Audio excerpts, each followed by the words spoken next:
Jalen Ramsey will need a mover as the disgruntled defensive back for the Jacksonville Jaguars finally gets his request. So he wanted to be traded, gets that, and the Rams are the team that make the move. Earlier in the day, they had traded Marcus Peters to the Ravens for Kenny Young.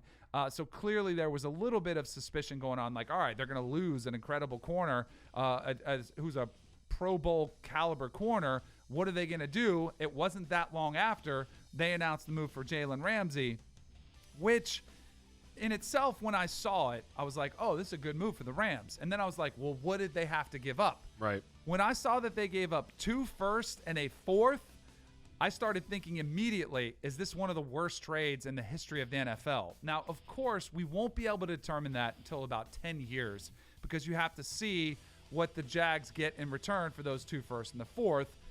And I've always typically been a fan of go with the known over the unknown, right? Like, Jalen Ramsey is going to be a really good cornerback. You're getting that. You have no idea what those 2 first-round picks are going to be. Yep. But, man, when you get 2 shots at first-rounders, I think there's a pretty good chance you're going to find somebody that's pretty good in one of those. And what if you hit on it, you get 2?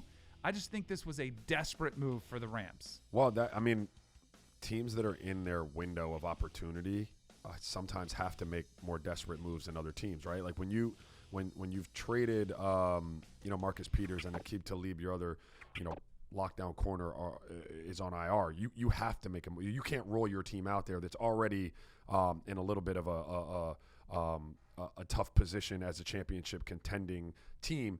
You can't leave them out there with no corners on the field. So while you might not necessarily want to spend the 2 firsts to get him, at this point you got to make a move. A bad team doesn't have to. Bad team can sit back and be like, hey, we're bad. You know what I mean? Like, right. It doesn't matter. We don't need him. But good teams sometimes their feet are put to the fire with what you have to do to continue on that quest for a possible championship. Also, here's the other unknown, and I'm assuming they would never have made this trade without knowing Jalen Ramsey wants to get paid. Like, he wants a new deal. No, that's got to be a done deal. I mean, you don't trade for him, right? For second or third round picks, right? If you don't think you can get the deal. So right? They're going to have to pay him a lot of money. They've already just paid Jared Goff an exorbitant amount of money, especially when you consider the lack of return they got on him. They not just paid, but 3 years ago they paid Todd Gurley, not getting much return on that as he's had this knee issue. They're going to have a lot of money tied up in just a few select guys, and we've seen that tear apart teams before because there's 11 guys in the field at the same time. If you get too tied up, and especially if you get too much tied up financially in just a few players who aren't delivering on it, which we've seen with Gurley and Goff, you could find yourself with a disaster on your hands. And that's what I'm worried about could be coming down the road for the Rams if these guys aren't worth every single penny. And the prices that you're paying for them, right. I think you're way overpaying. Well, yeah, I mean, you can make the argument for sure that they've overpaid for the first 2. The NFL, this is where it's different than the NBA. I mean, that can't stop you from identifying talent and wanting to sign it to a paycheck that it's worth, right? Like if you feel like you have something that's worth that. But I do understand the restrictions with the NFL and you becoming strapped. The other thing for the Rams for me is like I don't. You asked earlier in the month whether Kansas City, if they were to get their hands on Jalen Ramsey, would it make them a Super Bowl favorite, right? Because you could see that shoring up something that they're lacking, which is defensive prowess, right? Mm-hmm. I don't know that that's really been the case with the Rams. I don't know that that's the answer for the Rams as it pertains to this season. Right. They've got bigger issues than their secondary. Their secondary hasn't been the best in the league, but it hasn't been the worst either. The numbers are right there. Yeah, they've been adequate. They've been average. Right. You know what I mean? Like where you've had a precipitous drop-off for the Rams is in your offense. Like that's the side of the ball that if I had to address right now as the team, I would have tried to address. Right. You look at this historically because I was, looking, and I texted Joey before the show. I'm like, is this one of the worst trades ever? Again, can't evaluate it for a long time. If you look historically, and you had up the graphic before about some of them, just go back to Khalil Mack, who was the Raiders traded away to the Chicago Bears in exchange for 2 firsts.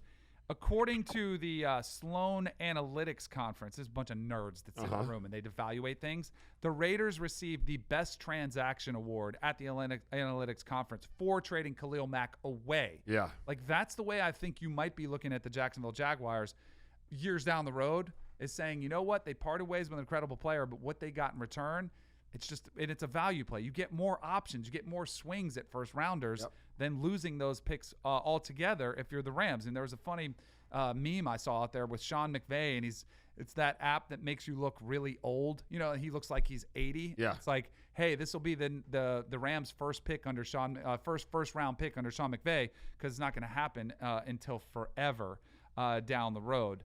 So it'll be interesting to see what happens. The Rams also traded for center Austin Corbett to try to fix those issues you were talking about on the offensive line of the ball. They're 22nd in the league in rushing. Honestly, I'm more worried about Todd Gurley than anything. When you hear arthritic condition in the knee, again, there's no fix for that. There's no surgery. It's not like a torn ACL. It's a debilitating issue that's just going to kind of slowly deal with it. You can sit him out, maybe rest him so that he feels healthy. But if all you're going to get is a two or three game stretch and then you have to sit him down, it's just a really problematic situation that's developing with the LA Rams that we'll have to keep an eye on throughout. And not only that, but their division is setting up to be the toughest division in the NFL with the way that the 49ers and Seattle's playing right now. So good luck to them moving forward.